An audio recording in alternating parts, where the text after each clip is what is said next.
What's up, guys? Jason back to our channel. Tonight I'll be doing a review for WWE Monday Night Raw and stuff. I was gonna make this in the morning because I'm kind of super tired right now, but you know what? I just want to get this out of the way. And as you can tell right here, I made me some hot chocolate. It's kind of cold right now outside, and yeah, so it's so good and stuff, yeah. So and this just to wake me up and stuff. So yeah, so anyways, it's going to get to it then. I have a segment here for the opening, all that stuff for Monday Night Raw. Main event Jey Uso's theme hits, and out comes the number one contender to WWE World Heavyweight Champion Damian Priest. He talks about being just 2 weeks away from his big title opportunity as he continues to talk the theme for Damian Priest, cuts him off, and out comes the WWE World Heavyweight Champion. He tells Uso his new style with Yeet and main event Jey Uso and all that looks good on him. He goes on to talk about a new time that Uso beat his ass bad at a live event years ago and how he told him afterwards that he earned his respect. He says they spoke about how they're the future. He says they were half right because he's the future. Priest tells Uso it's okay though because he gets to be the first of many that the machine is going to feed to me to build me up to the next big star. As the talk continues, Uso super kicks the champ in front of JT McDonough. So yeah, and Uso's been doing this for 14 years. Crazy. We have first match is World Tag Team Championships. Awesome Truth, who are the champions versus DIY. Backstage, we see Gunther, Chad Gable, and Sami Zayn. Both are riding to the building today for this week's show. Back inside the arena, the theme for DIY hits, and out comes the duo Johnny Gargano and Tommaso Ciampa for our first match of the evening. As they sell in the ring, we head to a pre-match commercial break. Um, Come on. When we return from the break, we see a video package for this year's King of the Ring coming up. Then return back inside the arena. R-Truth's theme hits. And out comes the World Tag Team Champions Awesome Truth to make their latest title defense. The Miz and R-Truth wrap to the ring, and then the bell sounds. Off we go. Gargano and Truth kick things off for the respective teams. We see Truth start off well, but Gargano keeps it competitive. Ciampa and Miz tag in, and we see the DIY duo into the early offensive lead. Miz finally gets to the corner to make the tag. Truth takes a hot tag and comes off the ropes with a big shoulder tackle. He does John Cena's comeback spots, but walks into a super kick from Gargano. Ciampa follows up with the pedigree and mainly goes for the cover. Yet somehow Truth still managed to kick out at the count of two. Gargano dives to the floor to take out Miz as Truth rolls up Ciampa for a close two count of his own. Moments later, Awesome Truth hits a Truth crushing finale for the win. So, come on. So, winners and still World Tag Team Champions, Awesome Truth. Alright. Backstage, we see Damian Priest scolding JD McDonough for failing to have his back the last 2 weeks in a row. Up comes Dominic Mysterio, who asks if it's cool that Santos Escobar replaces him and joins McDonough the tag team match tonight. Dom says he covered all this with Adam Pearce already. Priest tells McDonough to stay out of his business. Alright, so I have a segment coming up. We should see a shot of Gunther Imperium walking backstage as we head to as another commercial break. When we return, we see a video package for the NXT Battleground at UFC Apex announcement from earlier today. Yeah, I saw that. That's pretty cool. Back live, we see Gunther and Imperium make their way out to the ring. He talks about his iconic Intercontinental title reign and thanks Sami Zayn. He says he's no longer the hunted, he's the hunter. He says it's a new era and declares himself for the 2024 King of the Ring tournament. After that, he says it'll be up to him to decide which championship he wants to take. Alright, next match coming up is Imperium versus New Day. After Gunther wraps up the theme for Imperium hits to end the segment, the music gets cut off and the theme for the New Day hits. Out comes Xavier Woods and Kofi Kingston. Woods calls Gunther a pretender to his former throne. He declares for the 2024 King of the Ring as well. We head to a pre-match commercial break before the two teams get ready for the tag team action. When we return from the break, the bell sounds. We get this one official running. We see some typical back and forth action, and as a New Day pops up, the crowd takes over. We shift gears into a mid-match commercial break. When we return, we see Gunther growing frustrated at ringside as New Day works their way to victory. Once the match wraps up, the New Day celebrate the victory as Gunther blows his stack at ringside, smashing the chair he was sitting on. Meanwhile, Ludwig Kaiser ends up going completely and totally ballistic, being down longtime Imperium partner Giovanni Vinci in very, very vicious fashion. The camera follows him backstage and he tells Gunther he told him he'd get it done. Gunther smiles. We head to another break. So the winners are New Day. Ooh, man, I need some hot chocolate for this one.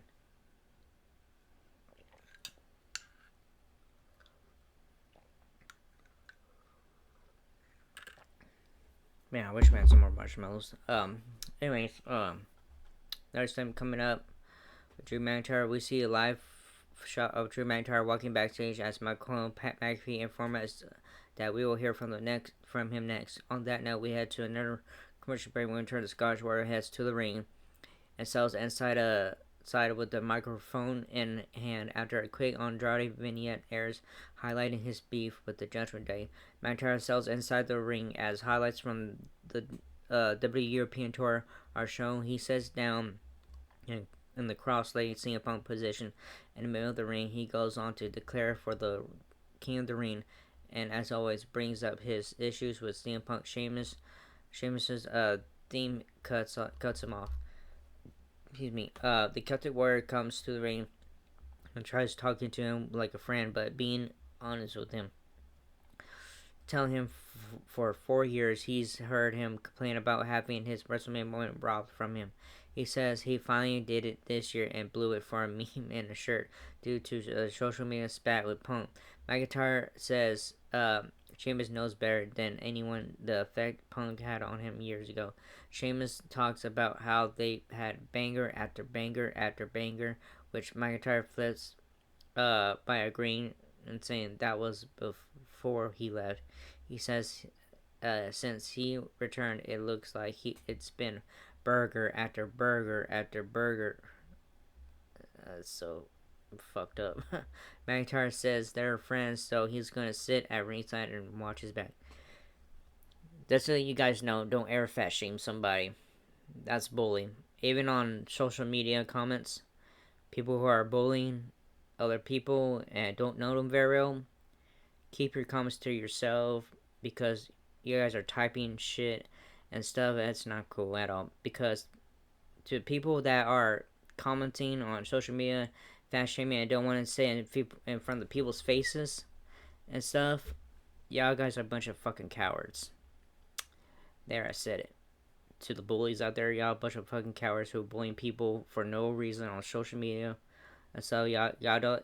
The reason why you guys don't want to see a person because y'all don't want to get our asses kicked by a wrestler or UFC fighter or MMA fighter and all that stuff or boxer, whatever. But not cool to fat shame somebody. That I think that they're trying to tell us this right here. Don't bully, fat shame somebody or whatever, or call them ugly, whatever. It's not cool, right? We're not allowed to judge. Remember that shit. Alright, next match. Sheamus versus Shinsuke Nakamura. The theme for Shinsuke Nakamura hits the Rocket Violence plays as the King of Strong Style heads to the ring for the first time for every single showdown on Raw against the Celtic Warrior. As he does, McIntyre takes a seat at ringside as we shift gears and head into a quick pre-match commercial break.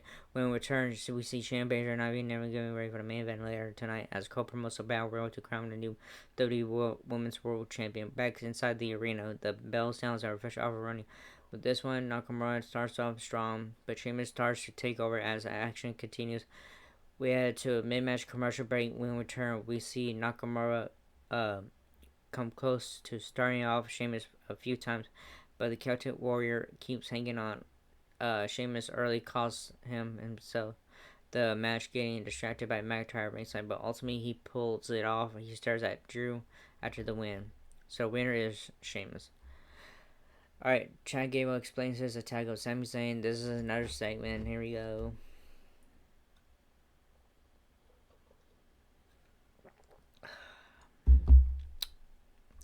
Alright, same with Chad Gable. We see a video package looking back at how things went between Sami Zayn and Chad Gable in their Raw main event for the WWE Intercontinental Championship last week, including Gable's vicious beatdown of Zayn. Afterwards, we shoot live to Kathy Kelly, who was standing by with Zayn. Zayn reserves saying anything about Gable because he heard Gable was going to go to the ring tonight.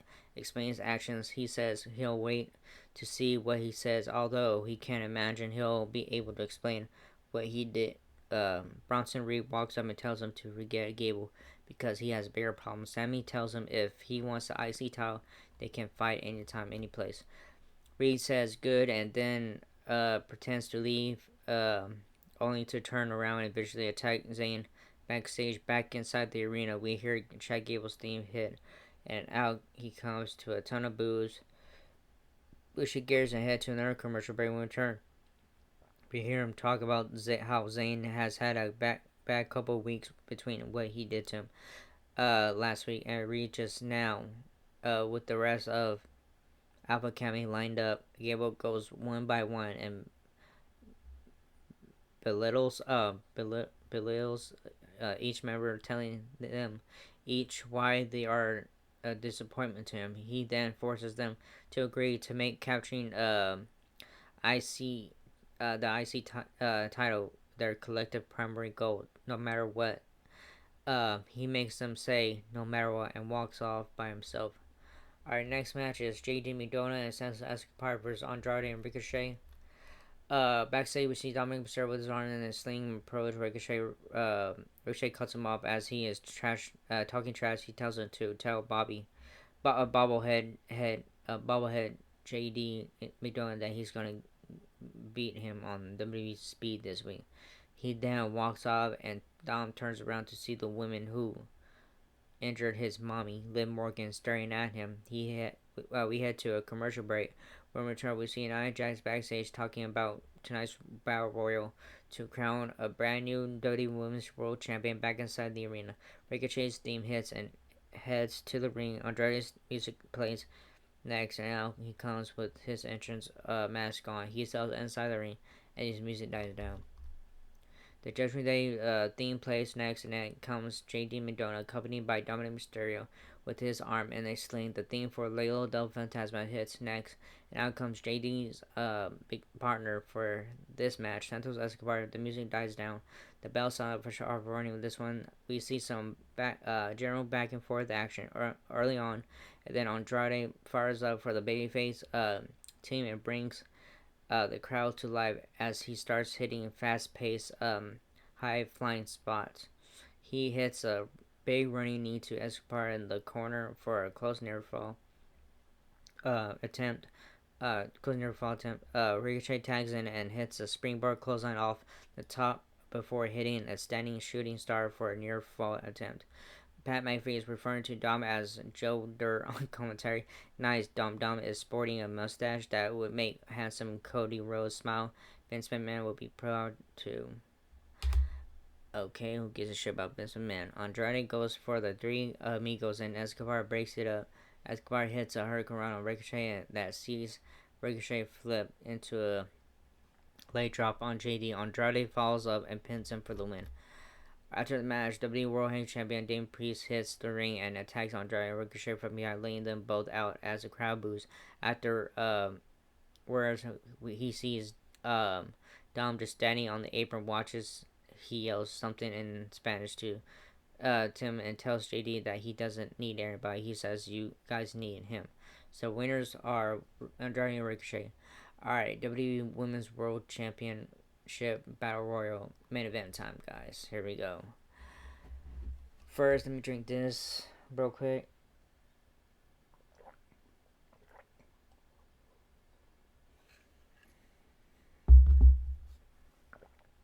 So good. Anyways, we see Natalya, Kane Carter, and Katana Chance stretching their respective locker rooms as they get ready for card, WWE Women's World Championship Battle Royal main event, which is up next. Off that note, we shift gears ahead to a quick pre-match commercial break. When we return, we see Candice LeRae and Indy Hartwell being interviewed backstage about their recent actions. They don't apologize for them as they continue to talk, we see Nia Jax and others brawling wildly. Backstage, Becky Lynch takes the mic from Captain Kelly and does her own live play-by-play as the camera follows her to gorilla position and out to the ring as her music hits. On that note, we shift gears into another quick pre-match commercial break. When we return, the ring starts filling up. The competitors who will be vying for the vacant WWE Women's World Championship, where the winner of this match will become the brand new title holder. After we see Maxine Dupri eliminate Indy Hartwell, we shift gears and head to mid-match commercial break. There was a lot of commercials during this match. Anyways, as we settle back in, we see Zoe Stark eliminate both King Carter and Katana Chance by herself. Nia Jax eliminates Ivy Nile. I hope I said that right. Moments later, in brutal fashion, after smashing her into the ring post like a baseball bat, Maxine Dupri gets her in phase to defend her friend. Dupri hits Nia with the several big kicks, but Nia ends up eliminating her seconds later. 8 women remain in this one until Becky Lynch eliminates Piper Niven. Now we're down to 7. Niven drags Lynch under the bottom rope and sends her into the steel ring steps before hitting a big cannonball splash on her against the steel.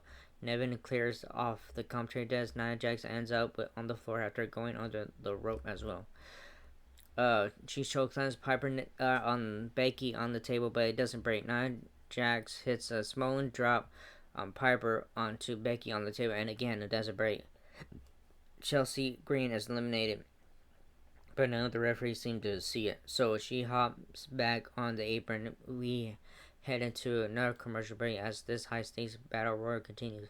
We're back from the break, and we see Lynch is laid out on the commentary desk back in the ring. Chelsea Green is eliminated for real this time. McAfee says that might be the first time someone has been eliminated twice in a battle royal. Okay. So, he's not the biggest WWE fan after all.